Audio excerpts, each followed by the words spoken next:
אפשר להתחיל. כן.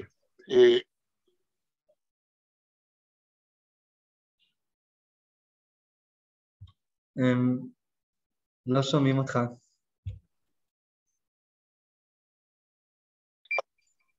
כן. היום יום שני, 31 בינואר 2022.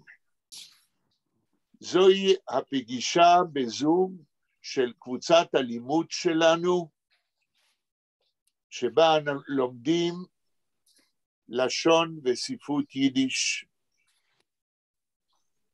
פגישה אינטראקטיבית מספר 147.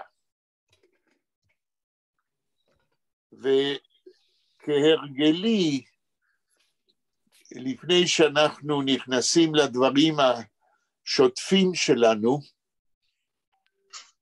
אני רוצה לשתף אתכם בכמה מאורעות הקשורים למה שאנחנו עושים זה כבר שנתיים, ומאורעות שהם יוצאי דופן, מכיוון שאני עומד להודיע לכם על שני פרסומים שהופיעו בימים אלה. אחד מהם קיבלתי אותו ישר לבית שלי לפני 20 דקות, והשני קיבלתי אותו בדואר אתמול, לאחר שדואר ישראל טרח והביא מה ששלחו לי לפני יותר משבועיים 3. כן. בר מזל. אני בר מזל ולא בר מזל, מכיוון שבאותו דואר שטובה אשתי הלכה לקבל את מה שהגיע אתמול, הודיעו לנו שהיה דבר דואר נוסף שהוחזר לשולח שלו.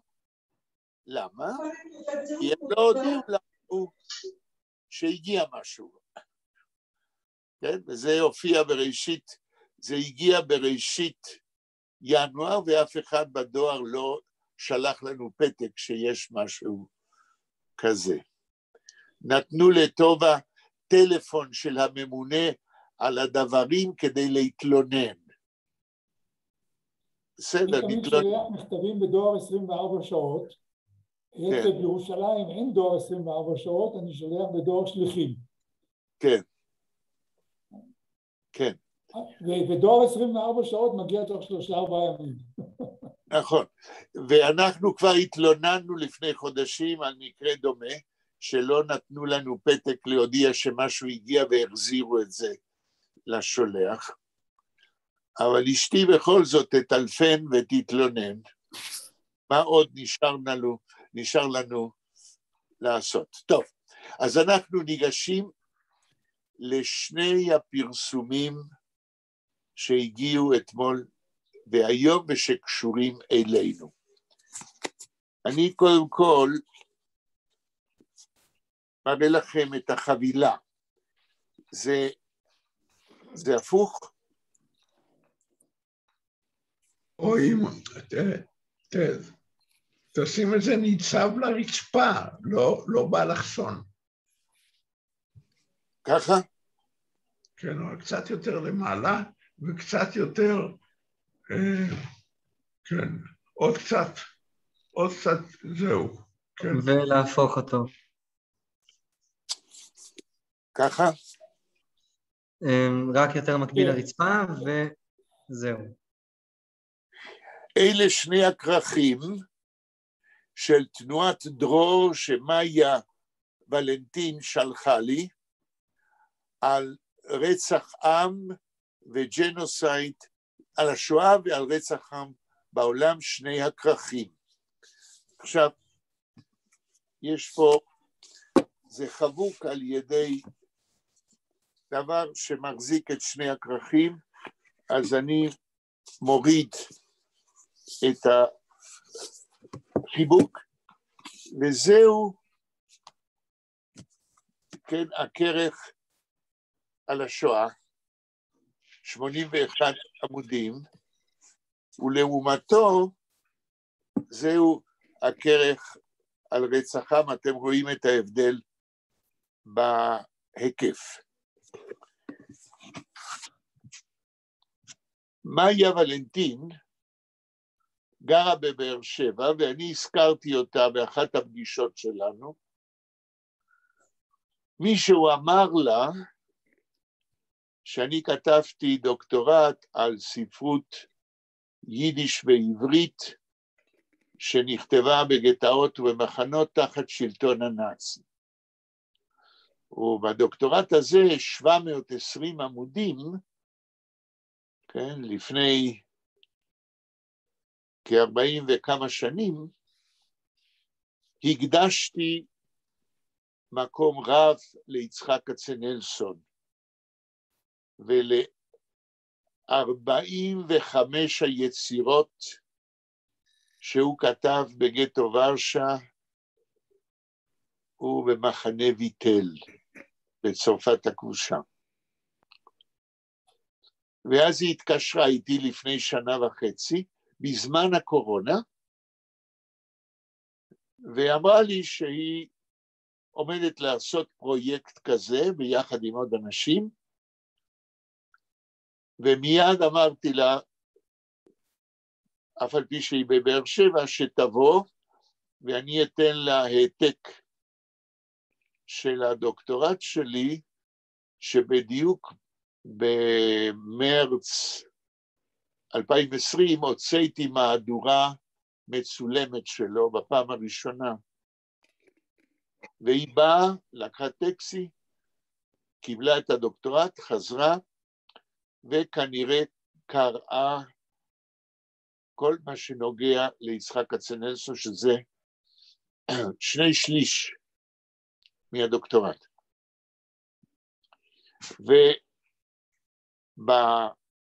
ובכרך הזה, לרפי זה יכול אולי לעניין עוד יותר, היא פרסמה כדי לחסות את עניין השואה, את השיר של העם היהודי ההרוג, גם ביידיש וגם בתרגום לעברית של וולפובסקי. ובסוף הכרך היא כתבה אחרית דבר על יצחק כצנלסון. דבר כזה, עד כמה שאני יודע ואני עקפתי, מאז 1979, כ-43 שנים, מה קורה בארץ לגבי חקר ספרות יידיש ועברית שנכתבה בגטאות תחת שלטון הנאצי, ולגבי חקר כצנלסון. מאז 1979, עד שמאיה ולנטין פרסמה מה שפרסמה עכשיו, נדמה לי שלא נעשה כמעט שום דבר רציני בהיקף על השואה ומה שנכתב בשואה בגטאות ומחנות, וודאי לא על יצחק כצנלסון. היום בבוקר אני כתבתי לה אימייל, וברכתי אותה על זה שהיא מחיה את זיכרון יצחק כצנלסון לאחר 50 שנה ששכחו אותו. קראתי אתמול עם תורתו, קראה לי את אחרית הדבר שלה. בהתחלת אחרית הדבר יש הערה, והיא אומרת שכל מה שהיא כותבת על יצחק כצנלסון, לא יודע אם אמרה את המילה כל, אבל מה שהיא כותבת מבוסס על הספר שלי, על הדוקטורט שקיבלה ממני. ומכיוון שאני יודע וזוכר מה כתבתי, כאשר קראתי את אחרית הדבר שלה, אני התפעלתי, א', מהדיוק, וב', מההבנה שלה. יש דברים, האחרית הדבר שלה, יש לה שני חלקים. החלק הראשון מדבר על התופעה של כתיבה תחת שלטון הנאצים בגטאות ומחנות, והתפעלתי מההבנה שלה, אחרי שקרא את הספר שלי. והחלק השני על יצחק כצנלסון, על התחנות השונות של כתיבתו תחת שלטון הנאצים, מדויק, היא יודעת להיות קוראת, אינטליגנטית, והמעלה הכי גדולה שלה, הייתי אומר, היא לקחה 720 עמודים, וסיכמה אותם בהצלחה ב10 עמודים. לדעתי זהו כישרון אדיר. רק אני יכול להעיד, כי אני יודע על מה היא הסתמכה. כמה זה קשה לקחת 720 עמוד, לתמצת אותם, ולהוסיף משלה את ההבנה של מה שהיא קראה, ב10 עמודים. כן? כשהיינו בתיכון, הכללי, הממלכתי בבואנוס איירס בארגנטינה, כן, הלכו כל מיני בדיחות, כמו שעושים בני צעירים, בני 15, 16, 17. אז אחת הבדיחות הייתה, היא הייתה כל כך רזה, שכאשר היא בלעה גלעים של זית, חשבה שהיא בהיריון. בסדר, זה סוג הבדיחות, אבל עכשיו בא הדבר שקשור אלינו. אמירה הומוריסטית אחרת אמרה, כישרון גדול הוא לקחת מכוך ולעשות ממנו צ'וינגאם, מסטיק. וזה מה שמאיה ולנטין עשתה. מי שיקרא היום את אחרית הדבר שלה, יקבל בהחלט מושג גם על החשיבות של כתיבה בגטאות ומחנות ביידיש ובעברית, וגם על יצחק כצנלסון כסופר, בשתי השפות. אני מלא התפעלות שהיא התייחסה ליידיש. היום במדינתנו, מי שלא יודע יידיש, ואני חושב שהיא לא יודעת יידיש, לא מתייחס לזה. אבל היא גם פרסמה את הנוסח אחד הנוסחים המקוריים שדוסליד פונם אויסגרגט יידיש ופולג, השיר של העם היהודי הערוק. הרי כצנלסון בכתב ידו דאג במחנה ויטל, ששם הוא כתב את זה, הוא דאג בכתב ידו להעתיק 5.5 ורסיות שונות של השיר של העם היהודי הערוק, וגם אלה עד היום לא הושבו ולא פורסמו במחקר השוואתי. ומאיה ולנטין מזכירה את כל הוורסיות, מפרסמת את הטקסט ביידיש, וגם את התרגום לעברית. מכל מה שאני יודע לגבי הנושא הזה, זוהי פעם ראשונה אחרי כ-50 שנה, שאדם צעיר, וודאי שהלא צעירים לא עשו שום דבר במשך 50 השנה האלה, אדם צעיר עשה מעשה שצריך לברך אותו מכל הכיוונים. עכשיו, אם יש שאלה או קומנטר על מה שאמרנו עד עכשיו, בבקשה. אם לא, אנחנו נמשיך. ואם לא תשאלו, אני מאיים עליכם שאני אשאל שאלה.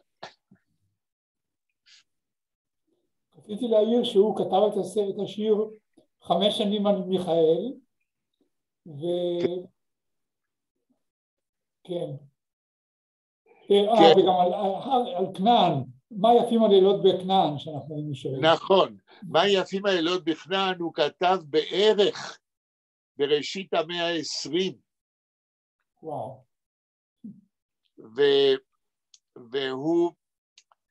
והוא כתב עוד שיר שכולם שרים אותו ולא יודעים שזה יצחק כצנלסון. יש 2-3 שירים שלו שהוא כתב בראשית המאה ה-20, ששרים אותם עד היום, ומה שלא יודעים אצלנו כיום, זה שיצחק כצנלסון היה סופר דו-לשוני הכותב יידיש ועברית במשך כל המאה ה-20 עד לשואה.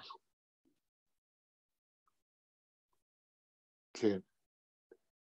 אני לא רוצה להיכנס עכשיו לדבר עליו, כי אחרת לא נעשה שום דבר אחר.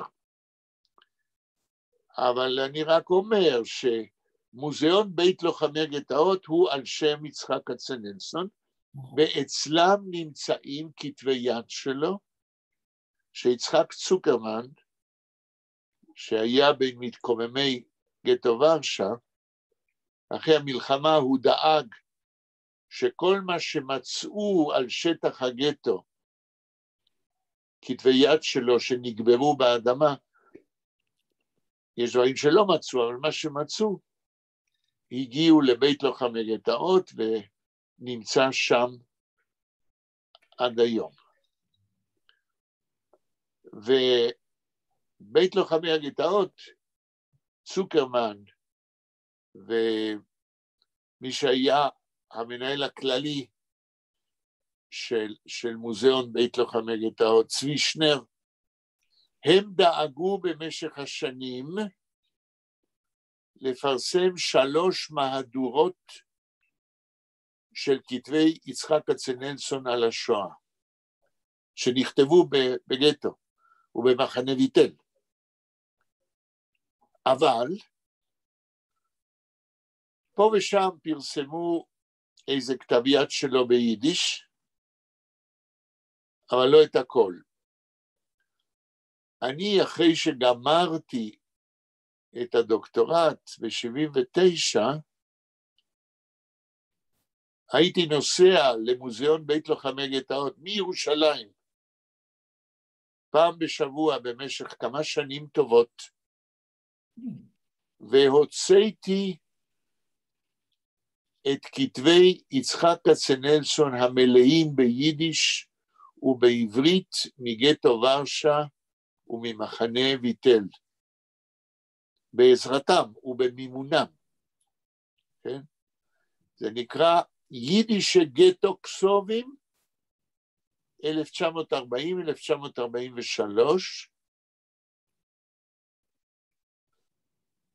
המהדורה הזאת אזלה, כן? בספריות אפשר אולי עוד למצוא, ואני חושב שבגוגל, בלי לבקש את רשותי, העלו את זה באתר של גוגל, כן? את כל מאות העמודים של הכתבים שלו, את המהדורה שהוצאתי, ככה שזה נגיש היום. כל מי שיכתוב יצחק כצנלסון, יידיש גטו כסובים 40-43, יוכל להגיע לזה. כן, אז אין שאלה, אז אם אין שאלה, אני אשאל שאלה ואחר כך נעבור הלאה.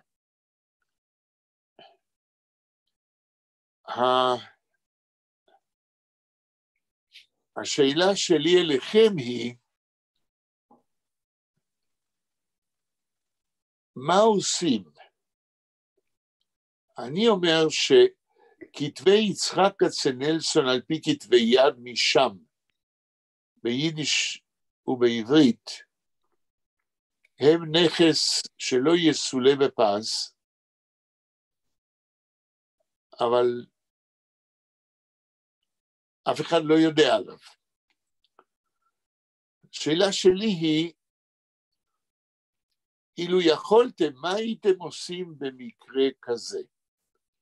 אני יודע שלא דיברנו על החשיבות, כי אין לנו באמת עכשיו אפשרות, אבל תאמינו לי, שאם יש מי שכתב בגטו ורשה ובמחנה ויטל,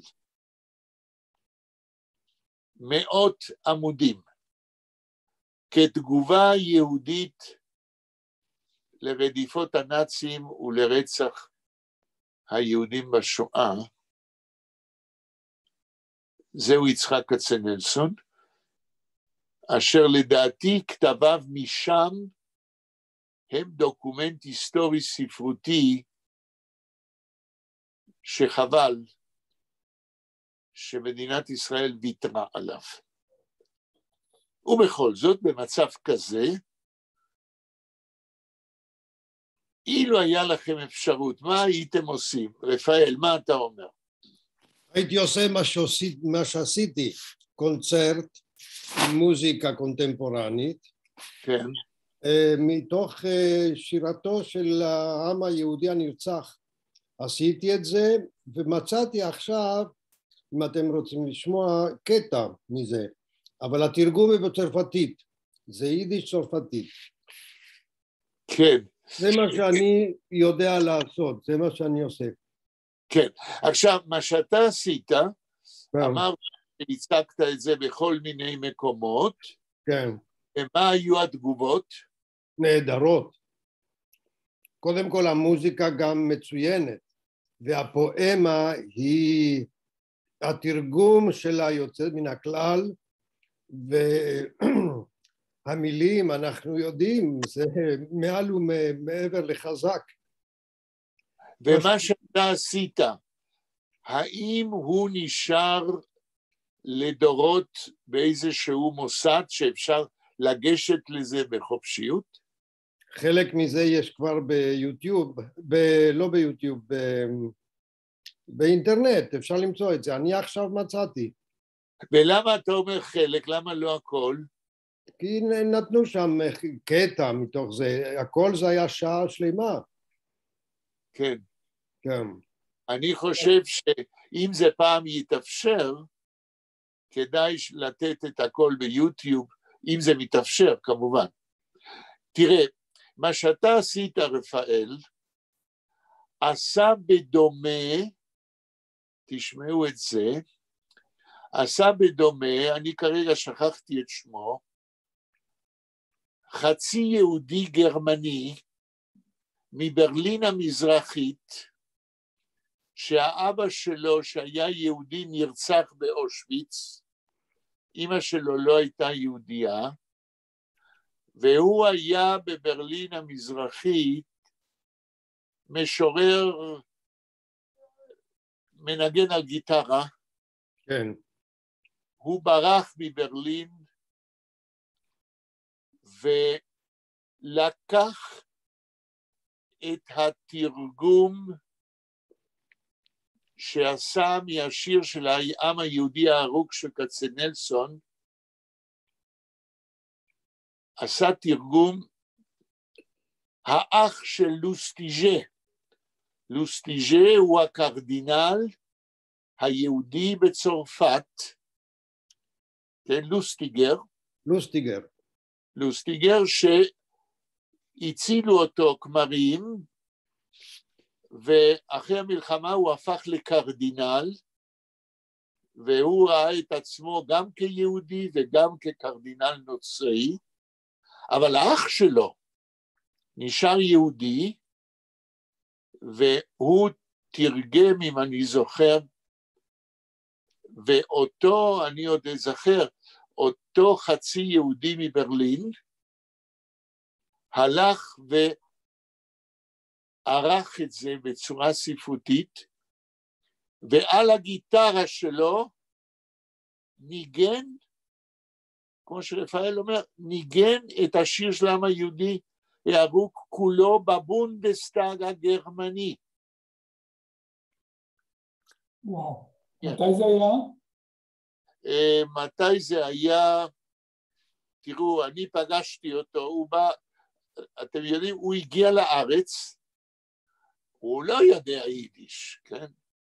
הוא רצה לממן תרגום חדש לעברית של השיר של העם היהודי הערוק. הוא הגיע לבית לוחמי גטאות, ואמר, אני רוצה לממן. למה? כי אמרו לו שהתרגום לעברית של וולפובסקי מיושן. זה לא נכון. זה אני אומר. ולמה אני אומר? כי באחת הפגישות שלנו סיפרתי לכם, שפנו אליי מבית לוחמי גטאות, עם כל מיני תרגומים אחרים, ואני פסלתי אותם. ווולפובסקי עד היום, לדעתי, מה שמאיה ולנטין עשתה, זה הנוסח שלדעתי צריך להישאר. אף אחד לא עלה עליו מבחינת הדיוק והאקוויוולנטיות בתרגום לעברית. אז שמענו את רפאל שעשה משהו, ובזה עוד לפני ששאלתי את השאלה, עשה משהו כדי שהדברים יישארו. שלמה, מה אתה היית עושה אילו נתנו לך את האפשרות הכספית? לא שאתה חייב לעשות, אני רק... אני חושב שהדרך היעילה, אם כי היא קצת מסוכנת, היא להכניס את זה לתוכנית הלימודים. למה מסוכנת, שלמה? בגלל שהכנסה לתוכנית הלימודים היא יוצרת איזשהו אנטגוניזם כלפי הסופר וכלפי השיר. למה? כך מקובל, אני לא יכול להעיד על עצמי, אני למדתי בבית הספר את ביאליק ואני משוגע אחריו, אז, אבל לא כולם כך. בסדר, מה שכולם מגיבים זה לא תלוי בנו, אבל משרד חינוך צריך שיהיה לו איזה השקפה על מה הוא מחנך את הדור החדש כאן בארץ. מבחינה זאת אני מסכים איתך שאת יצחק כצנלסון צריך להכניס לא עם השירים לילדים שלו, כמו שאותו פרופסור ניצול שואה ומשתתף במרד גטו ורשה הציע, כדי לחסות את הנקודה של השואה. ודאי, אבל יש לנו בעיה גדולה מאוד עם תוכניות משרד החינוך. בזמנו, ואני סיפרתי לכם פעם, פרופסור גרשון, מה שמו? פרופסור לספרות עברית, גרשון שקט, גויס בזמנו על ידי משרד החינוך, כדי לאבד תוכנית להוראת ספרות. אם אני לא טועה, הוא שכתב מחקרים וספר שלם על מנדל למוכר ספרים, הוציא את מנדל למוכר ספרים מתוכנית הלימודים בתיכון. אני חושב שעד היום, מנדל למוכר ספרים, אבי אבות שתי הספרויות שלנו, יידיש ועברית, איננו קיים במשרד החינוך. ובמקומו הכניסו, לא זוכר את שמו, סופר עברי, מודרני, שחי בפריז וכתב דברים מודרניים.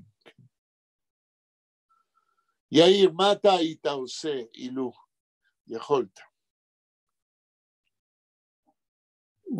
גם לא לומדים כמעט היום את שלום הלחם, ויש פה סופרים, לומדים, מזכירים כבר את עמוס עוז וסופרים חדשים.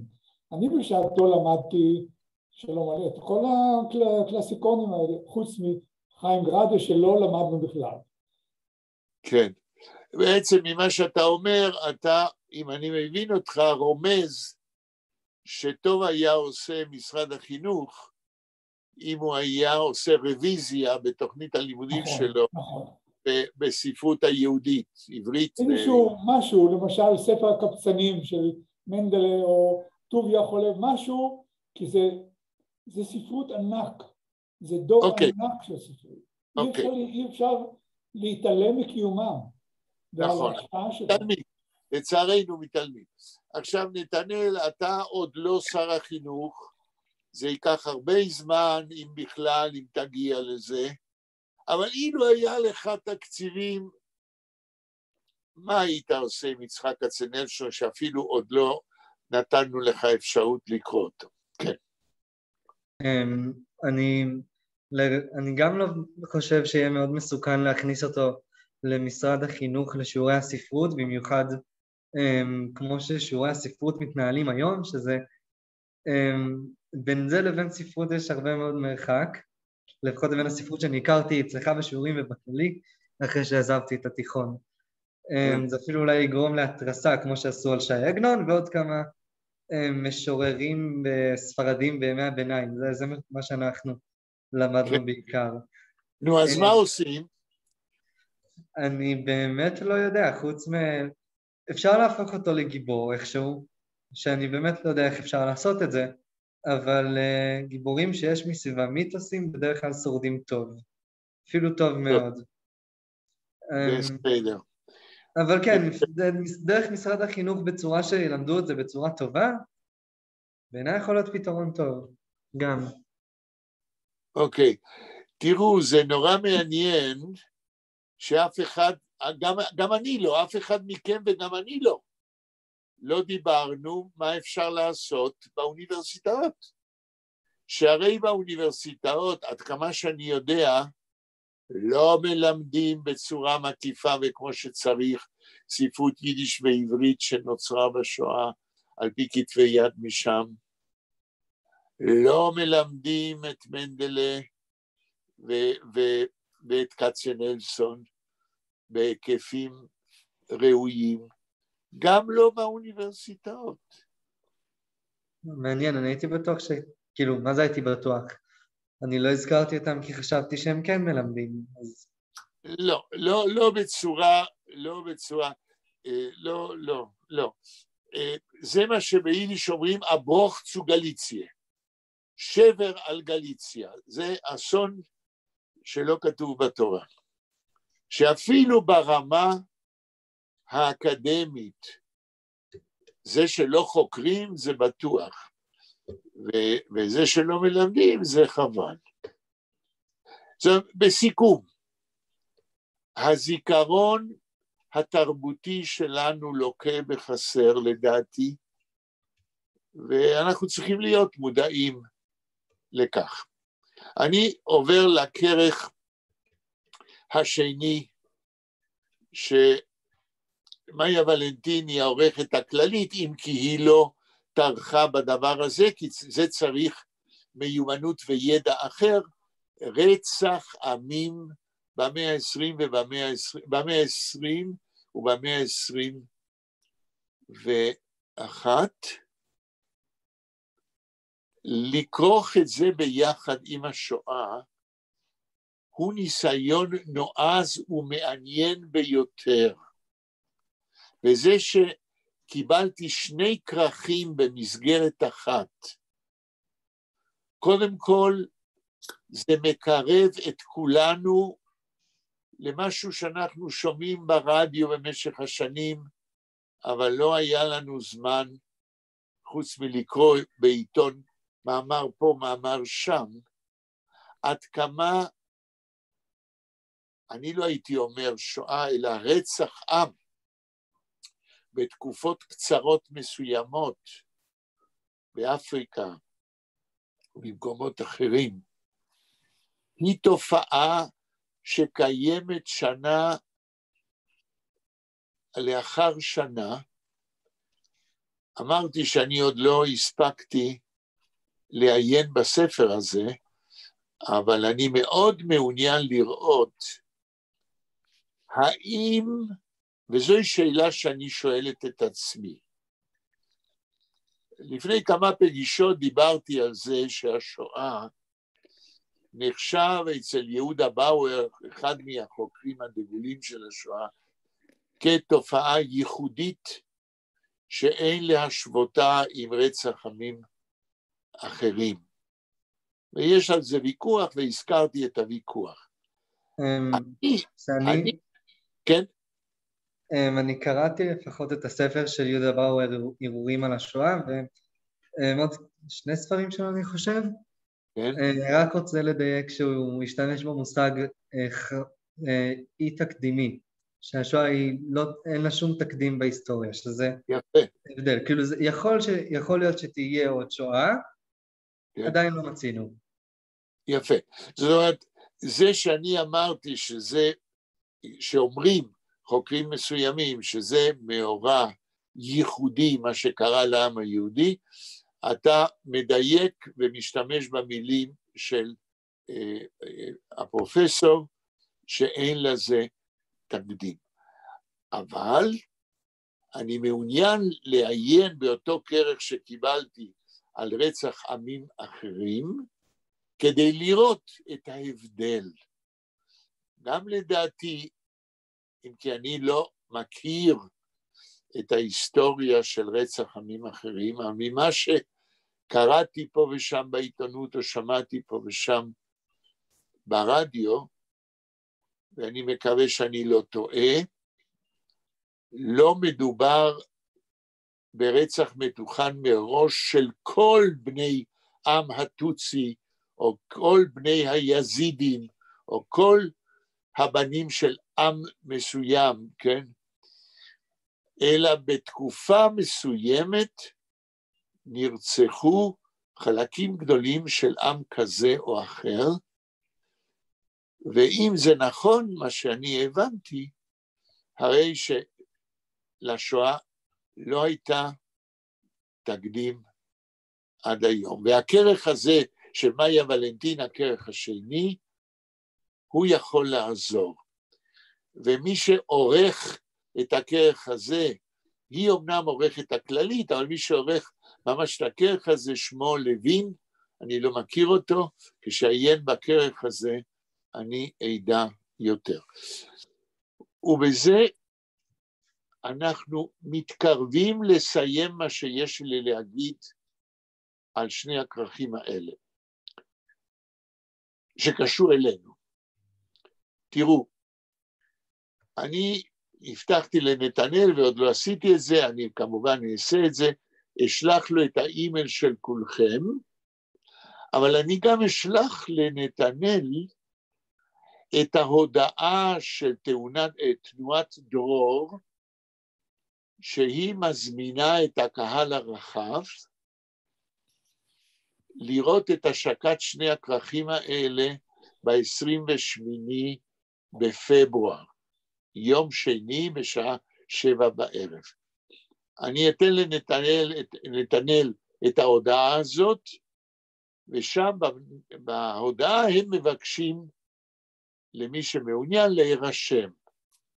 ואם יהיו ביניכם כאלה שירשמו, תודיעו לי ואנחנו נכריז על אותו יום שני 28 בפברואר, שאנחנו מקצרים את הפגישה מ-6 המוקלטת עד 7, וב-7 אני עובר לשמוע את השקת שני הכרכים האלה, ודאי מאיה ולנטין תדבר על כצנלסון, ומישהו אחר ידבר על רצח עמים אחרים, ואני חושב שהם עושים דבר חשוב ביותר.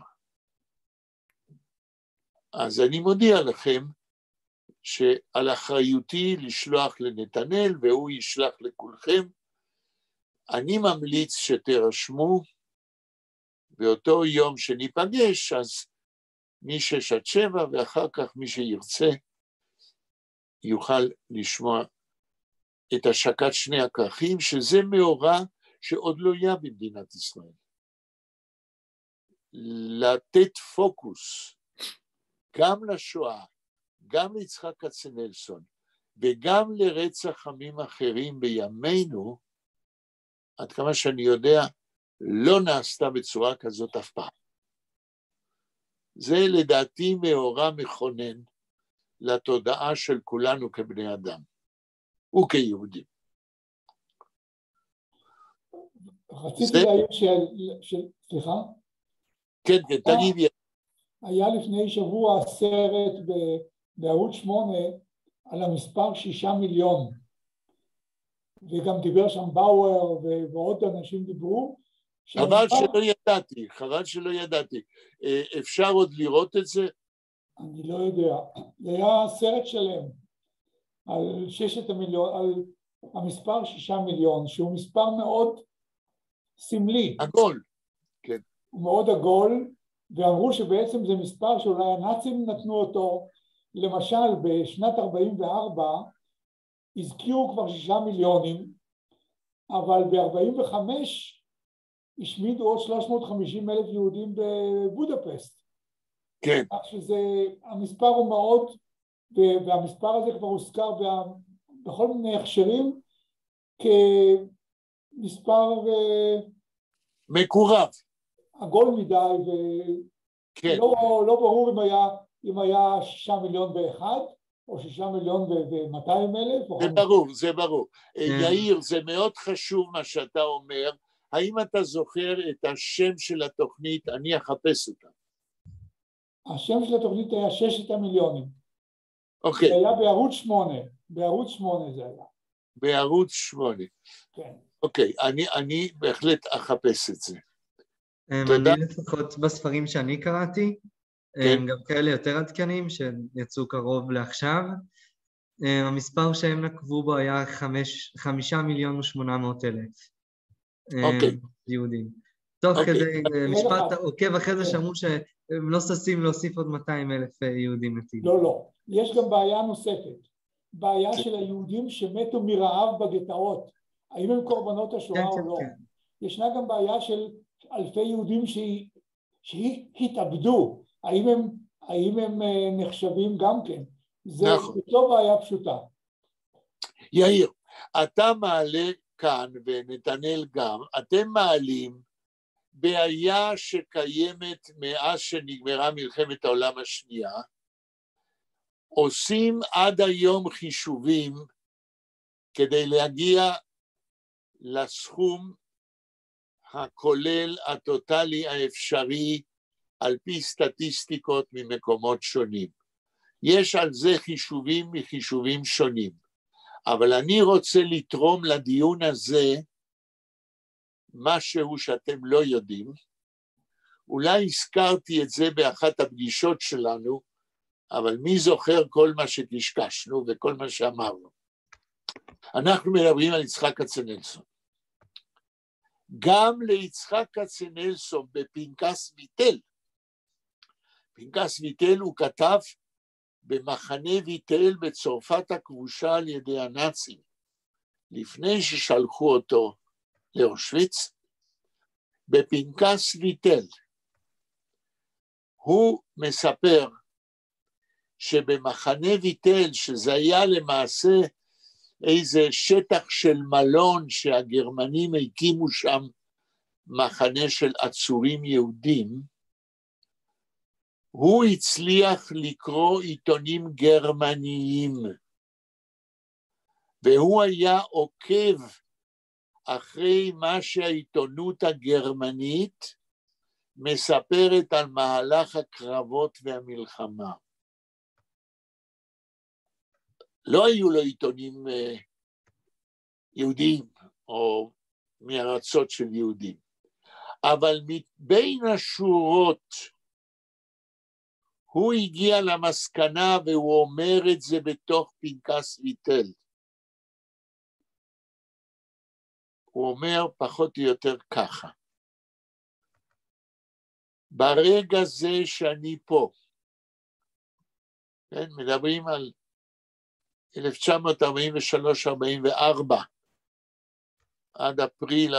עד מאי 44, כשהוא גורש לאושוויץ. ברגע שאני יושב וכותב, הולכים ונרצחים 7 מיליון יהודים. איך יצחק כצנלסון הגיע לדבר על 7 מיליון, הוא לא אומר. אבל גם הוא היה מודע, בזמן ישיבתו במחנה ויטל, שמדובר במיליונים רבים של יהודים, המושמדים על ידי הנאצים. טוב, בזה אנחנו מסכמים את העניין של מאיה ולנטין, ונתנאל, אם אני אקיים את דבריי, ישלח לכם את ההודעה שלה, ואני שוב חוזר, אני ממליץ שתרשמו, זה חינם, אין כסף, הם ישלחו לכם, למי שמתעניין, את הקישור, ובאותו 28 בפברואר, אנחנו נקיים את הפגישה שלנו, וב7, מי שירצה יעבור לשם ביחד איתי. ועכשיו אני מגיע לספר שהופיע היום טרי מן הדפוס, שקיבלתי לפני שעה מידיה של שמחה סיאני, שטרחה ובאה במיוחד אלינו הביתה, ואמרתי לה, שמחה, אני לא יכול לקבל אותך, אנחנו צריכים להתחיל עם הזום שלנו. אז טובה אשתי ירדה, שמחה נהגה באוטו שלה, והביאה בשבילי 2 עותקים של כרך ממחת, כרך 88 של ידע עם, שהופיע היום טרי מהדפוס. שאלה היא, האם אתם רואים את זה? אנחנו רואים. כן. מה כתוב? רואים מה שכתוב? כן. במה לפולקלור יהודי, כרך ממחת, מספר 586, החברה העברית לידע עם ירושלים, 2022. אוקיי. והעורכת היא שמחה סיאני, שעליה כבר קצת סיפרתי לכם. היא עשתה עבודה קשה ביותר. במשך 2 היא עבדה לאסוף 17 מאמרים של אנשים מכל קצווי המדינה ומחוץ לארץ שעוסקים בפולקלור. וישבה בבית הדפוס והקפידה שהדבר יצא כמו שצריך. סיפרתי לכם בפגישות הקודמות שיש שם 3 דברים, ואני לא ארחיב את הדיבור כי כבר דיברנו על זה. בכרך ממחת זה יש 3 דברים ששייכים למה שאנחנו עושים. אני רק אחזור על 3 המאמרים. יש מאמר ביקורת על הספר שלי, החוש השביעי, על הומור יהודי, ואנחנו עסקנו קצת בהומור יהודי, וחלק מכם קיבל את הספר שלי במתנה בזמנו.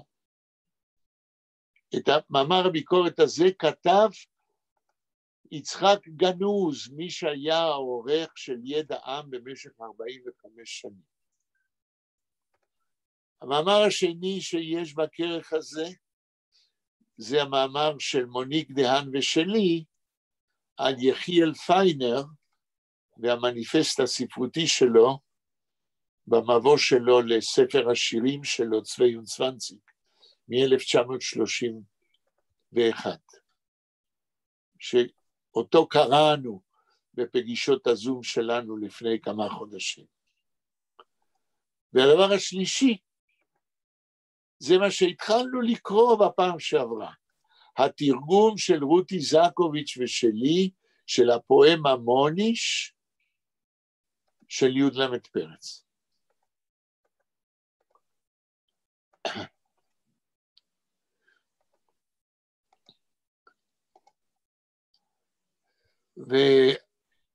ואני חושב שעל אף ימי הקורונה, הנה היום דיברנו על שני פרסומים, כן, בימים טרופים אלה, המחקר ממשיך והספרים ממשיכים להופיע בדפוס, ואני שמח על כך שעל אף ימי הקורונה אנחנו לא עוצרים, ממשיכים עם ה-Learn יידיש שיש לי תעדו אונליין, וממשיכים לפרסם דברים. לסיום, נודע לי אתמול דבר נחמד ביותר, שגם זה קשור למה שאנחנו עושים. שמחה סיאני, שאותה אני מזכיר כבר כמה פעמים, אמרתי לכם שהיא מספרת סיפורים וסופרת, אבל היא עושה עוד כמה מבצעים בתחום הספרות. כל חנוכה, זה כבר כמעט 30 שנה, היא מארגנת בתמיכת משרד החינוך וביוזמתה הענקת פרס לחתן האור או לקלת האור, שנה אחת זה סופר, שנה אחרת סופרת או חוקר, בתחומם של ספרות עברית וספרות יידיש. והיא אפילו פרסמה לפני 3 שנים ספר על 22 המועמדים שלה והטקסים של חתן וכלת האור שהיא עשתה עד אז, והיא ממשיכה עם זה. ואיך אומרים, כל הכבוד לה, שהיא מארגנת ערב הוקרה לסופר או חוקר, ובין הידועים והחשובים שבהם. כן? זה דבר אחד שהיא עושה, אבל היא עושה דבר נוסף, היא עושה כמה דברים, אבל אתמול נודע לי על דבר, על יוזמה שלה, שקשורה גם איכשהו אלינו. אתמול היא סיפרה לי בטלפון, שזה כבר 8 שנים, לקראת פורים, היא מארגנת כתבת בשם חינגפור, חינגפור לכבוד פורים.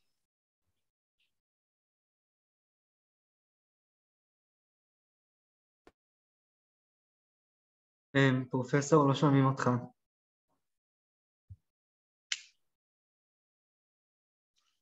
אתה לא נשמע, פרופסור. לא נשמע, לא. נעלמת לנו.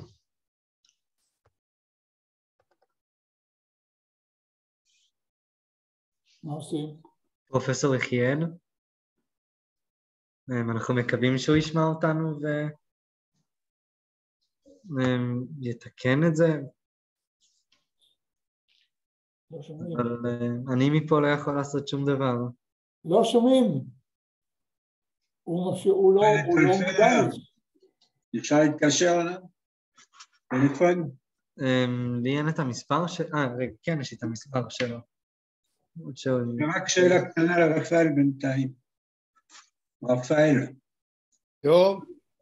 אתה יכול להגיד לי איך להגיע מה שדיברת קודם ביוטיוב? זה לא ביוטיוב. אני שמתי, המלחינה שמה אליאן אברדם. כן. שמתי, אני אסתכל עכשיו. שלום טובה, הסאונד התנתק לנו, את תוכלי אולי להגיד לו את זה, כי גם נראה שהוא לא שומע אותנו. תחפש אליאן אברדם, יצחק כצנלסון,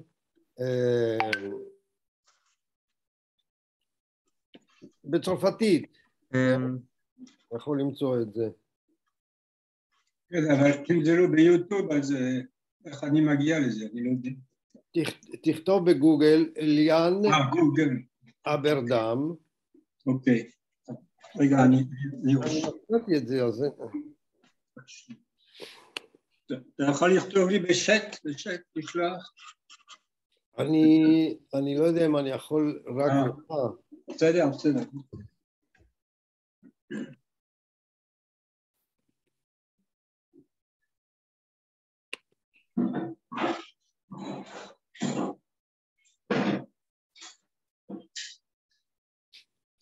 רגע, יש לי את זה.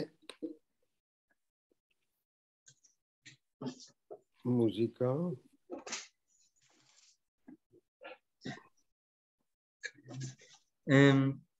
יש לי פה... טובה, את שומעת אותנו?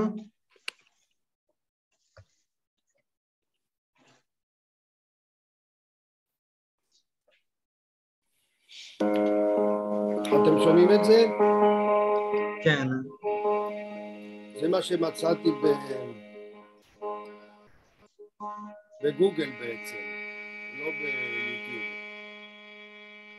כן, אתם שומעים. טובה? כן. כן. נתנאל, פשוט מישהו טלפן אלינו וקטע לנו את החוט. רפאל, תוכל לעצור את זה רק רגע? אני משתדל לעצור, רגע.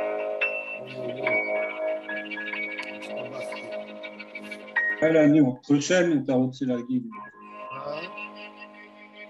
J'écris si vous voulez me dire. צריך לשים את זה במיוט. כן. רפאל, בינתיים אני משתיק אותך עד שתמצא דרך לעצור. אני...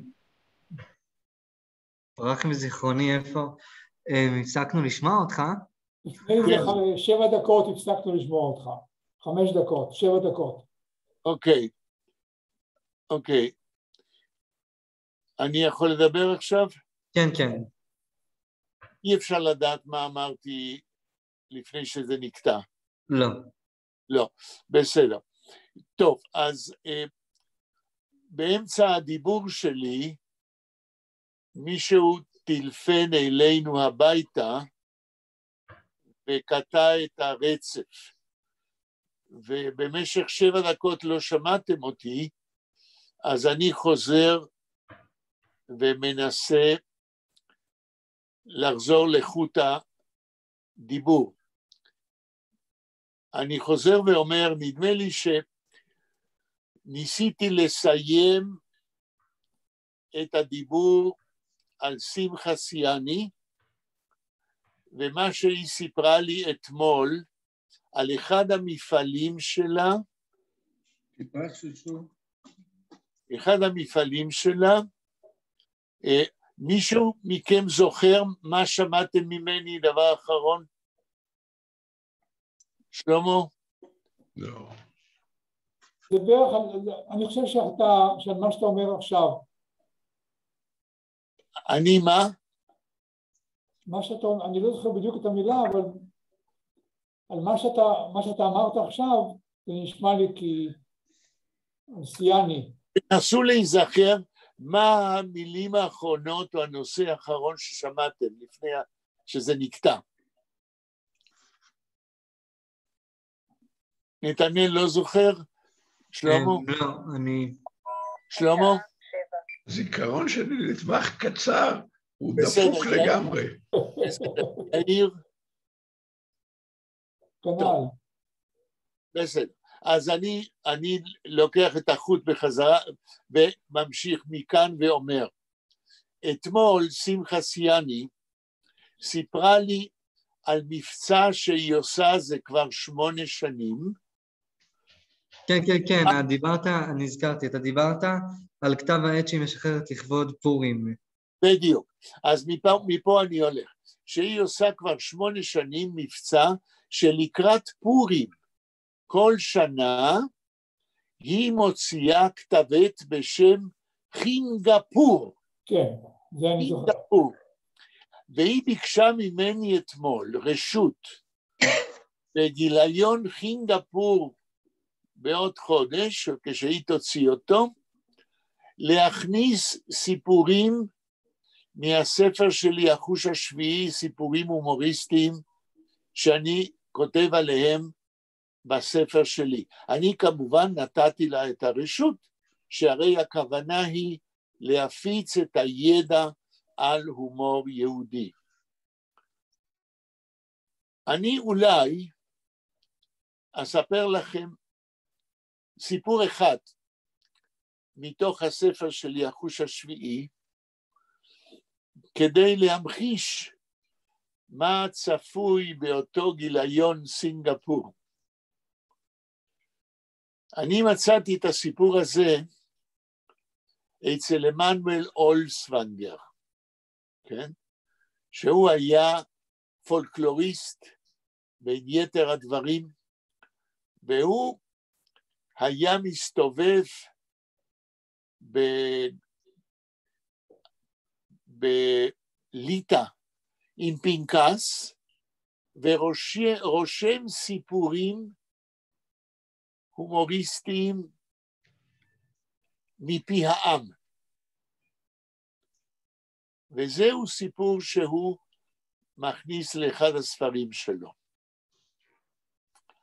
הסיפור הזה אני מכנה אותו סיפור הומוריסטי עם פואנטה כפולה. זאת אומרת, סיפור הומוריסטי שאדם צוחק פעמיים.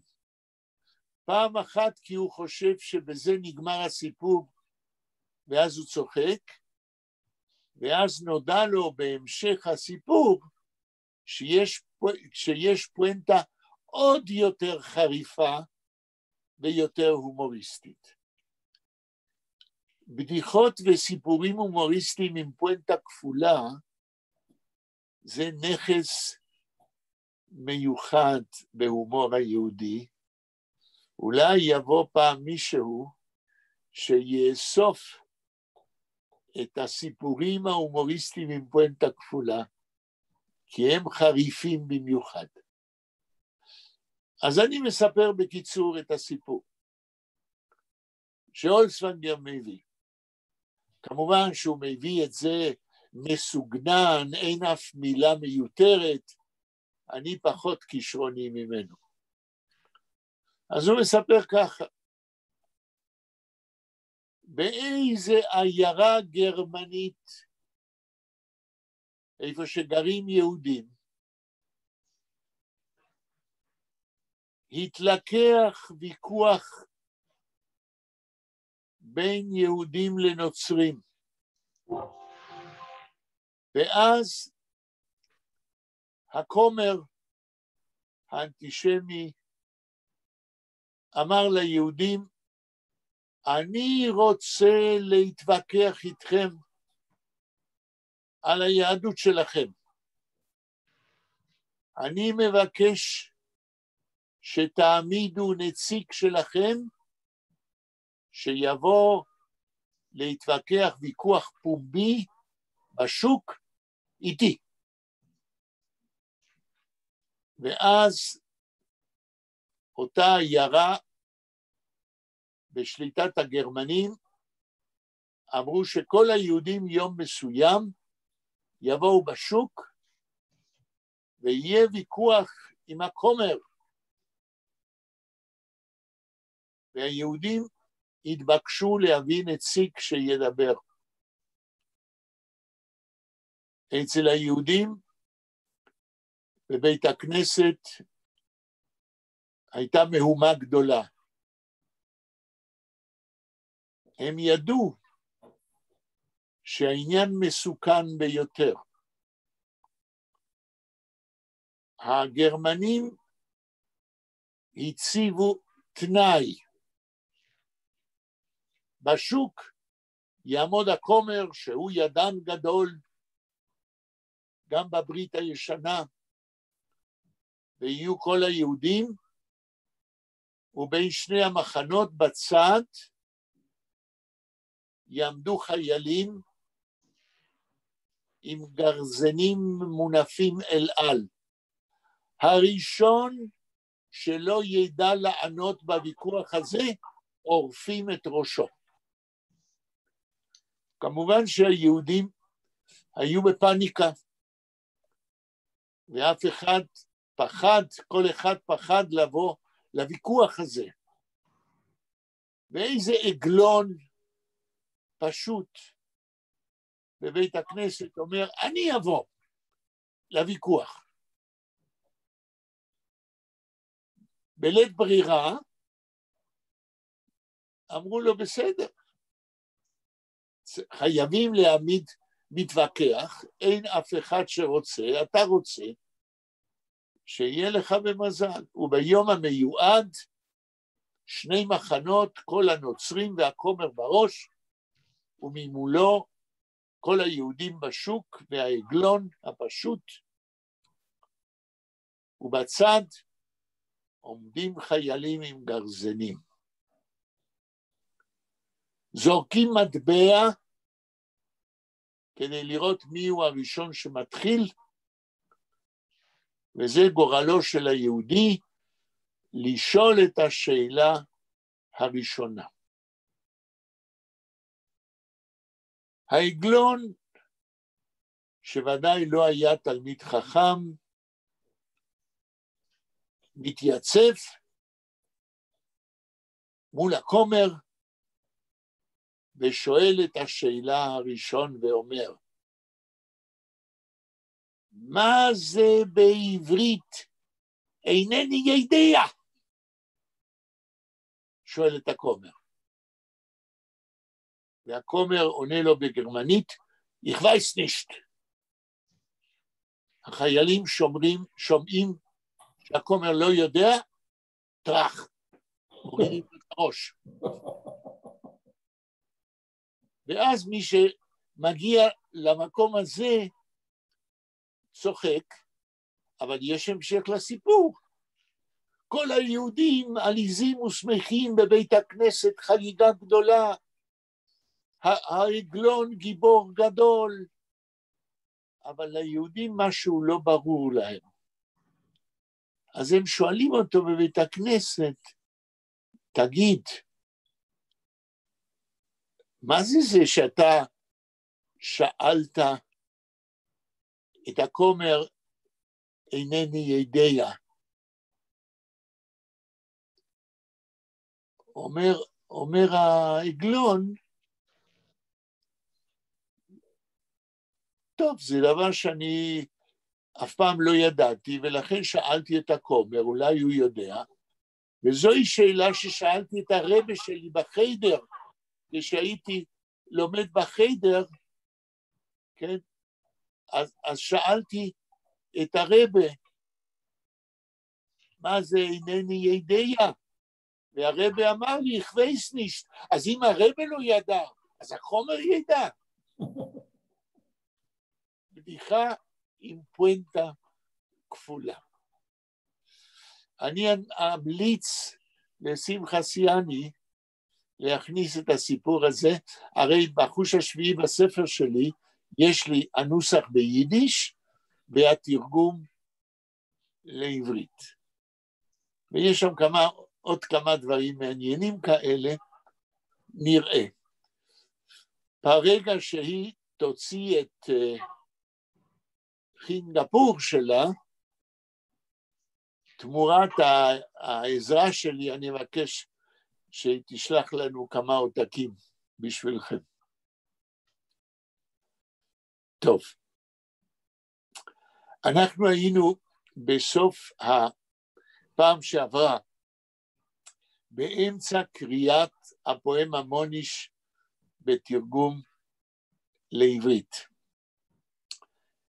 אם נתנאל מוכן, וכיוון שיש לו קול רדיופוני, האם סימנת נתנאל איפה עצרנו? כן, סימנתי.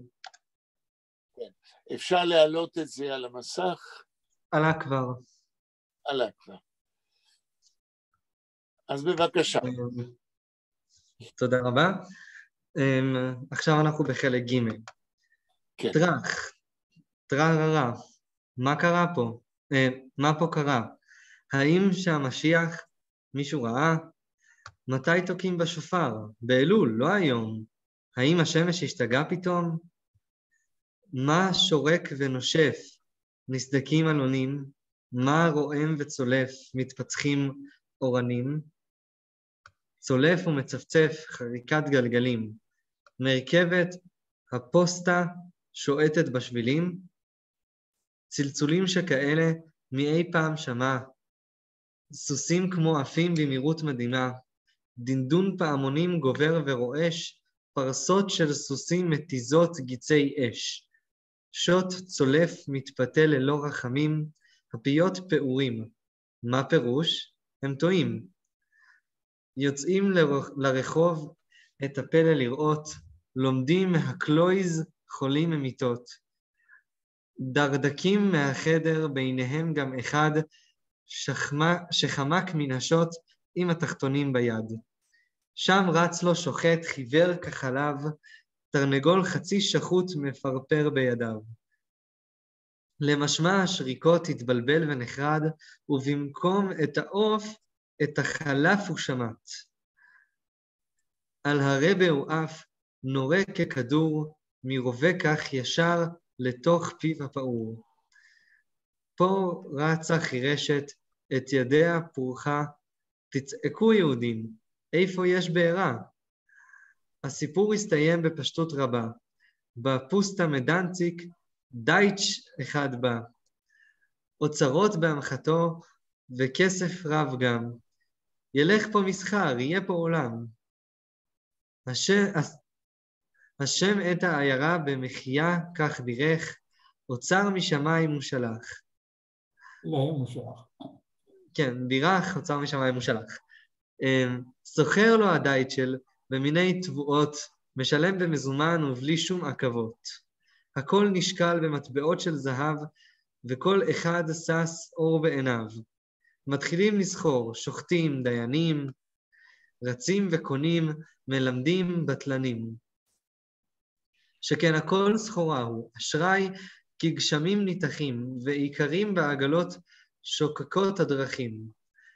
כן, הכל סחורה, מספקים וקונים, ושופכים היהודים חביות מזומנים. תור זהב שכזה מי זוכר, מי שמע, לובשים אטלס ושש כל ימות השנה. יום יום, בלי הפסק, חתונות פורצות, חייטים עמוסים בתפירת מחצלות. הקלייזמרים נותרו בלי ידיים לאים, המוטות נחשקים, החופה כבר קרעים. הבדחן לא יצחק כי כוחו כבר קלה, ובשוק אין עוד דונג לנרות הבדלה. עוגות במקום לחם, תפוזים, תפוחים, העיירה מבעבעת, כדור מי רותחים. אך הדייטשל הביא מבט, יחידה, מקסומה הנערה, טלטלי זהב עד לרגליים, כוכבים נוצצים בעיניים, קולה חגיגה לאוזניים, מתוק מכל דבש דבורה. לא הולכת אלא מקפצת, יומם ולילה עולצת, לא מדברת אלא מזמרת. כשמרי את קולה משמיעה, כל הבית מחרה אחריה. התגלגל כל הבית מצחוק שמרי פי הצחוק ממלאה. חככה, כפעמון מצטלצל, כל אבן קטנה, כל מסמר, קיר בבית וגג, הכל. הסנדר מרצאו אז מניח, בעבדכן המובטל, עם אשתו יוצא במחול. השמש מיואש מחיה, וזאת חי נפש לא לשווא. בביתו עם נחש הוא ישב. כעת הוא צוחק עם מרי, מקרב ליבו צחוק בריא, כל באישה לא זוכר כלל עכשיו. וכשמוני שולח לו כסדר, כל בוקר השכם אל החדר, עוצרו ליד השער. מרי שרה, קסומה שירתה, הנעימה באוזניו מצלצלת, קולנים בנפשו מרטיטה. חודרים בו לתוך הנשמה, המוטיבים וגם הנעימה, ולפי הנעימה בקולו, אחר כך הוא שר בגמרא. מסלסל בגרונו כל סברה, ומתאים בעזרת אגודלו. על מצחו טיפות זהה, עיניו לחות שטופות דמעה, והפנים חיוורים כגיר. רבו עומד ממש נטרף, הרבנית לא מבינה, אוי, מה פירוש, מי יכול להסביר? האבא עסוק, את הכל הוא שכח, בסעודת השבת ובקושי נחך. אך האמא הרי רואה, אבוי, נעלם לילדה. מה היה לך בני? היא שואלת, תוהה, הלומת חרדה. למה רק בכי בקולך ישמע? מדוע בעיניך רק דמעה ודמעה? למה כה חיוור אתה, בני היחיד? מי קיבע אותך? אולי איזו רוח? תגיד, עיניך היפות, שתי ההבדלות מניין לך, ניגונים, יללות. תהיה לי בלי עין הרע, חזק ובריא, הרי נהגת לשיר כמו כנרי. ניגון חזני, אובלחי, סגנונות שונים. ליבי עלץ בקרבי למשמע הניגונים. סליחה? תמשיך. אוקיי, מישהו עצר אותי. ליבי עלץ בקרבי למשמע הניגונים. ליד שולחן הסעודה, איך היית שר? אותם ניגונים שכחת לגמרי, הכל נגמר. היום אתה שר אחרת, היום אתה שר לא יפה. ליבי מתכווץ בקרבי, הדם בעורקיי קופה. השירה הזאת שלך חותכת בי כמו סכינים. איזה מין סגנון זה? אלו לחנים משונים. לחזן בבית הכנסת עזרת בימים ההם, קולות אחרים היו אז, רגש אחר בי-פי-אם. כעת מישהו אחר שר מתוך גרונך. מה לך ילדי? ספר. אנא, גלה לאמך. אמא, אינני יודע מה בתוכי מזדמר. רק יודע שבליבי הכל שונה, הכל אחר. לא יודע מה היה לי, מה מקרסם בנשמה, לפתע לפני העיניים שחור, חשיכה איומה. זה מתחיל לבעור ומתלקח אצלי במוח, קולות מתוך גרוני פורצים החוצה בכוח. ונשימה חסרה לי, צער בחזה ולוחץ, לשווא אנסה לעצור את הניגון שפורץ. הטונים פורחים החוצה כמו ציפורים מן הקן, וכפי שאת שומעת, ככה זה מתנגן. פרק ד'. אחרת היה שירי מצלצל. לו הייתי גוית לגויים משורר, ולא ליהודים בז'רגון. אף צליל אינו ראוי בה, אף טון אינו נכון. לביטוי אהבה ורגש, אין מילה בכלל, אין סגנון. היידיש שלנו כולה עיתולים, רק שפיצים, ברקים ומילים שדוקרות כחיצים רועלים. בה בוכים וצוחקים נפילים. מראה היא, כמו לענה, את הגוף בשוטים מענה. כולה רק דם ודמעה, בכל אמירה בה תשמע איך רותח ים הצרות, איך נשמות יהודים נשברות, אין מילה בה חמה לרפואה. אף ניבה ולא רך וחלק. אהבה היא מתה, שום ברק. הרצל, זלדה, שץ, שצל, עריבה, כלקריץ פלצל. אין בטעם, היא תפלה. ריח גנזן שמלץ, מעלה. אין לי עליכם דבר, אהבה היא נטע זר, ונוס מגלים עולה, מעוטלת כל כולה, ואמור שלא רואה מסתובב עירום, יחף, מתרוצץ לו, מעופף, משחק בחץ בקשת. ליהודי כל זה יאה? נשים לנו צנועות גמורות, אהבה לא שחורות. הבת איננה משתהה, נדוניה, תנאים וחופה. והיהודים הרי חיים די בשלום, די מרוצים, שופכים ברצף צאצאים. אך לעתים בלית ברירה נכשל יהודי בעבירה, בשר ודם, מה מתפלים? לא יפטפט כזרם מים, כאש יוקדת לא יקרא, זונה, מונד, זילברשטרל, רץ למקווה במהירה. את החטא הוא שוטף ורוחץ, שם מטבע בקופסת בעל הנס, רוצה גם צם, נשבע זה כלום, חשוב כמו קליפת השום. בעיירה הייתה חורבה, מאז מימי הקדמונים, לצים שכנו שם וניגנו, קולות השמיעו משונים. קוקוריקום, יערו, צרחות, צפצופים ונביחות, על הגג שמר פטרל, כלב סב שחור חלל. מהחורבה תדירו שלחו טונות של סלעים כבדים, ויום יום נראו, הופיעו דייריה השדים. נשים, גברים, יהודים, נוצרים, את כל הרחוב הזה עוקפים. בתים קטנים עומדים ריקים, עשבי פרם מוקפים. אחמו נשבע בדמי הלילה, לחורבה שם פעמיו. שם מצפה לו היא מרי, ליבו דופק כלב גנב. מלוויו שני מלאכים, הרע פוסע לשמאלו, וזה הטוב דומעות עיניו, צועד בצד ימין שלו. והמלאך הטוב כעת באוזן ימינו לועט, רחמנות שנשמתך לא תחטא לאל קונך. דע כי הוא ברא עולם, שמיים, ארץ וצבאם, שמש, ירח וכל המזרים, את כל הסוסים, את כל השברים, זן אריות, דובים, כל השאר מפרנס, את הצאן ואת הבקר ובאדם, הוא בחר מכולם, שיקלס ויהלל את פלאיו בעולם, ואת היהודים הוא רומם ואלה להיות לתמצית האומות, עם סגולה, לכן בתרי"ג המצוות הוא צעידם, כל אחת שקולה, כל אחת מדודה. אם רק תתעורר ותחזור בתשובה, בשי עולמות תתוגמה לטובה.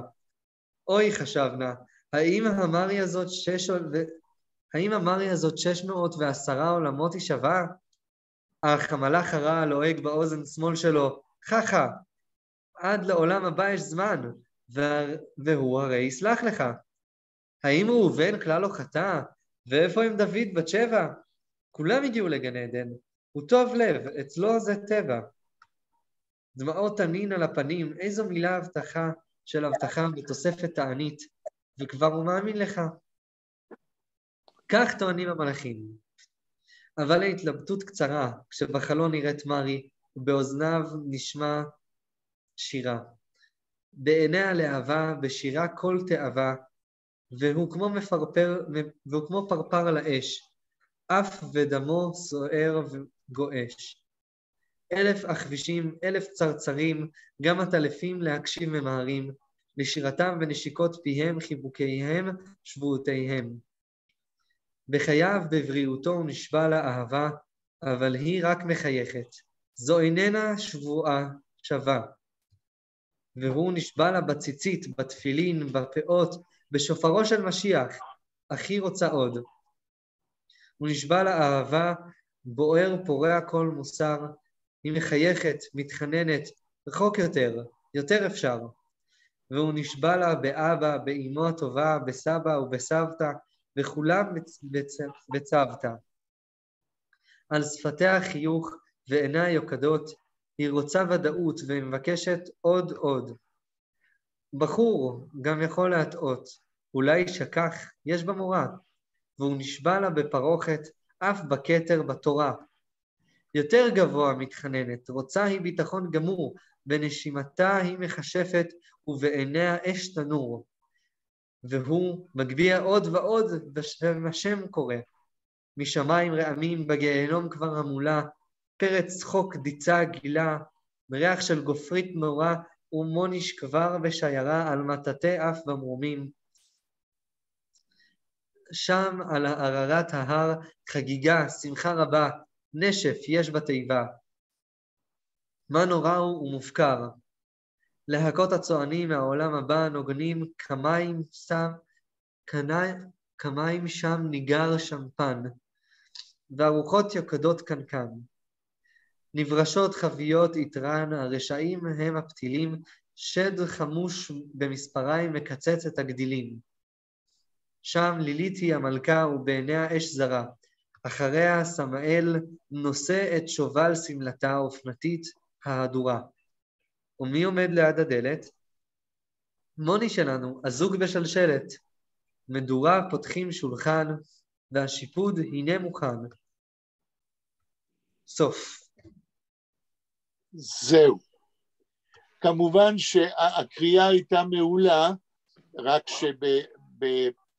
שבריכוז כזה של תמונות ושל מילים ושל חרוזים, קשה לעמוד על כל הדברים המשמעותיים. אבל כדי לסכם, נשאר לנו עוד כמה דקות. רפאל, מה אתה אומר?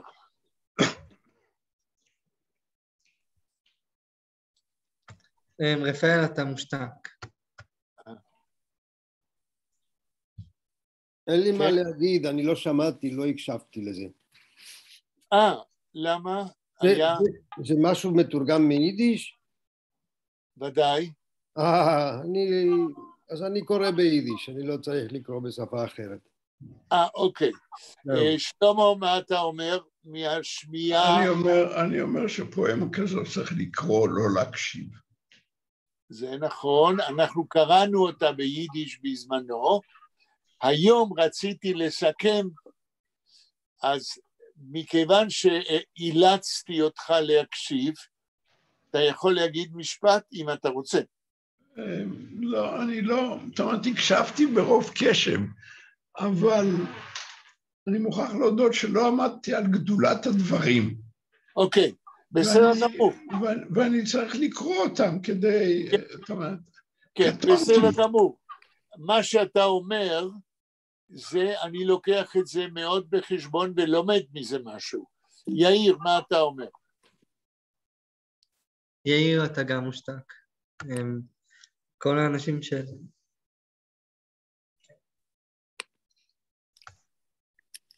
עכשיו בסדר? כן, כן. אוקיי. כן, מה אבל אתה... אני לא הייתי אומר ההתבוללות, אבל יהודי גם כשבחור צעיר, סוער, גם שיש לו פירות, אז הוא נמשך אל היופי, האהבה מתעוררת בו, כן, זה סיפור ידוע. נתנאל, אתה קראת, אז היה לך עוד יותר קשה להתרכז, אבל האם אתה רוצה להגיד משהו? אתה לא חייב.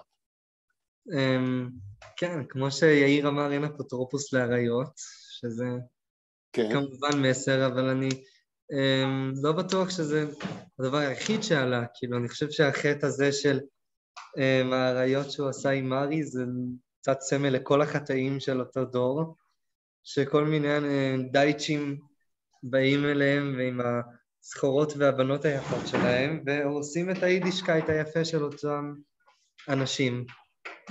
זה מה שאני חושב. רפאל שלח לנו הודעה, רפאל, אתה רוצה להקריא אותה? מה אתה אומר?